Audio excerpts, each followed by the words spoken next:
Bonjour, je m'appelle Métis de Story Kids. Ton enfant pleure parce qu'il a perdu au jeu de société. Ou il crie parce que son frère a pris son jouet. Ou il boude dans sa chambre parce que tu as dit non aux bonbons avant le dîner.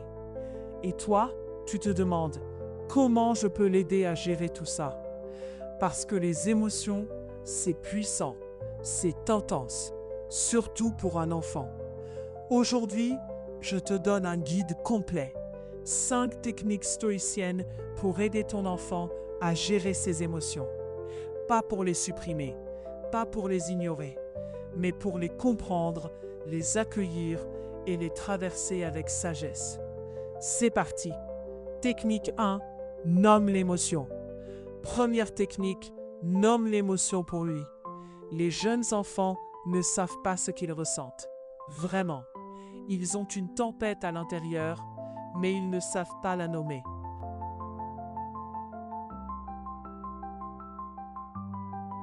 Alors toi, parent, tu deviens le traducteur émotionnel. Quand ton enfant pleure parce qu'il a perdu au jeu, tu dis « Je vois que tu es très déçu. Tu es triste parce que tu voulais gagner, c'est ça ?» Tu nommes, tu valides, tu reconnais. Sénèque, philosophe stoïcien, enseignait « Il faut d'abord nommer la chose pour la comprendre. » En nommant l'émotion, tu aides ton enfant à passer de tempête incompréhensible à émotion identifiable. Et quand on peut identifier quelque chose, on peut commencer à le gérer. Attention, nommer n'est pas justifier le comportement. Tu peux dire « Tu es en colère, je comprends, mais taper ta sœur, ce n'est pas OK. » Émotion, c'est valider. Comportement, c'est ajuster. Technique 1, nomme l'émotion. Toujours. Technique 2, dichotomie du contrôle. La deuxième technique enseigne la dichotomie du contrôle, à appliquer aux enfants.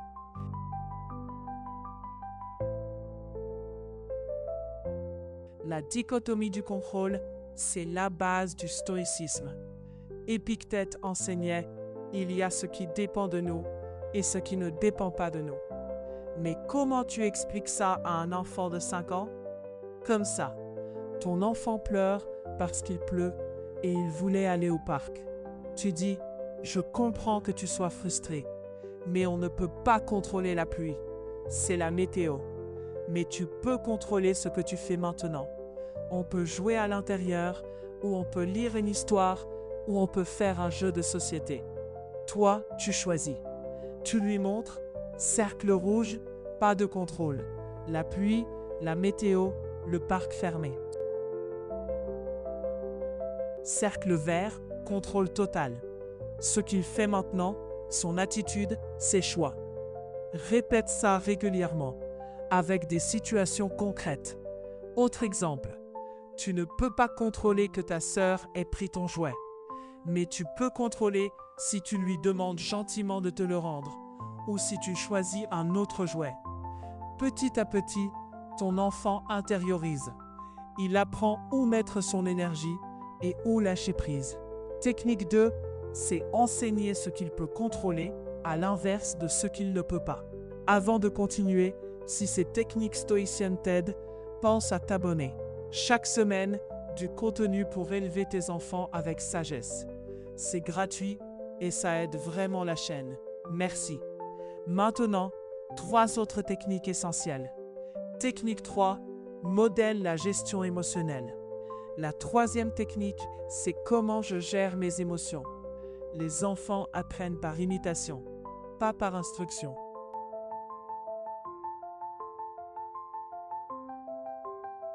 Alors, montre-lui comment tu gères tes émotions. Tu es frustré parce que tu as renversé ton café? Dis à voix haute, « Oh, je suis frustré. J'ai renversé mon café. Je vais respirer profondément, inspire et nettoyer. Ce n'est pas grave. » Tu es en colère parce que ton partenaire a oublié quelque chose? Dis, « Je ressens vraiment de la colère en ce moment. Je vais prendre 2 minutes seul pour me calmer et après on va en parler calmement. » Ton enfant observe, il enregistre. Ah, maman, papa aussi a des émotions fortes. Mais regarde comment il le fait.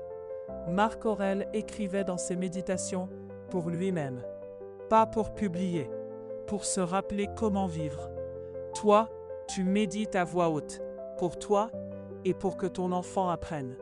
Technique 4, rituel de retour au calme. Quatrième technique, crée un rituel de retour au calme. Les stoïciens aimaient les routines, les rituels, parce que dans le chaos, le rituel est un ancrage.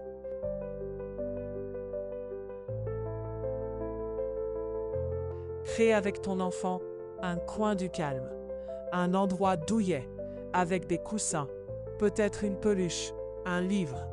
Explique-lui quand tu te sens très en colère ou très triste ou submergé, tu peux aller dans ton coin du calme.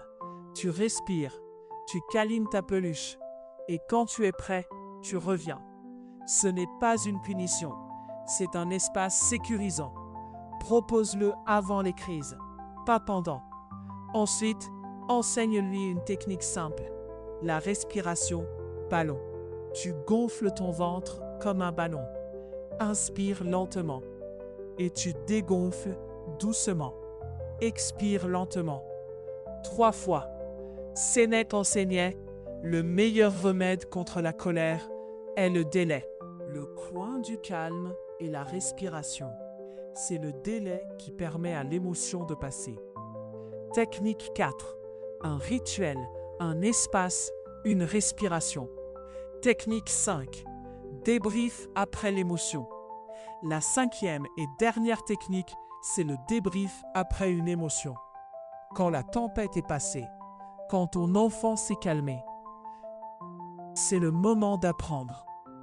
Tu t'assois avec lui, calmement, avec connexion, et tu poses 3 questions stoïciennes.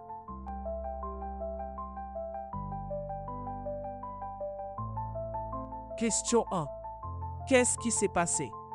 Laisse-le raconter. Sans jugement. Juste écoute. Question 2. Comment tu t'es senti? Il nomme son émotion. Encore. Ça renforce. Question 3. La prochaine fois, qu'est-ce que tu pourrais faire différemment? C'est la question stoïcienne. Pas pourquoi tu as fait ça. Culpabilité. Et que peux-tu faire autrement la prochaine fois? Apprentissage. Tu guides vers des solutions. Tu pourrais respirer comme un ballon? Tu pourrais demander de l'aide à un adulte? Tu pourrais aller dans ton coin du calme? Épictète enseignait à ses étudiants, ce n'est pas ce qui t'arrive, mais comment tu y réponds. Ton enfant apprend que ses réactions sont un choix. Technique 5, c'est le moment du débrief. Posez 3 questions. Toujours. Pour conclure, voilà 5 techniques stoïciennes pour aider ton enfant à gérer ses émotions. 1. Nomme l'émotion pour lui. 2. C'est enseigner ce qu'il peut contrôler, à l'inverse de ce qu'il ne peut pas. 3. Sois le modèle. 4. Crée un rituel de retour au calme. 5. Débrief après la tempête. Ces techniques viennent d'une philosophie vieille de 2000 ans, mais elles fonctionnent parce qu'elles respectent la nature humaine. Ton enfant ne deviendra pas un robot sans émotion. Ce n'est pas le but. Il apprendra à naviguer ses émotions, comme un capitaine navigue une tempête, avec sagesse, avec calme, avec courage. Si cette vidéo t'a aidé, partage-la avec un autre parent. Laisse un commentaire avec la technique que tu vas essayer en premier. Et abonne-toi pour plus de sagesse stoïcienne appliquée à la parentalité. Merci de m'avoir écouté. Et souviens-toi, tu es un guide pour ton enfant, pas un supprimeur d'émotions. À bientôt sur Stoic Kids.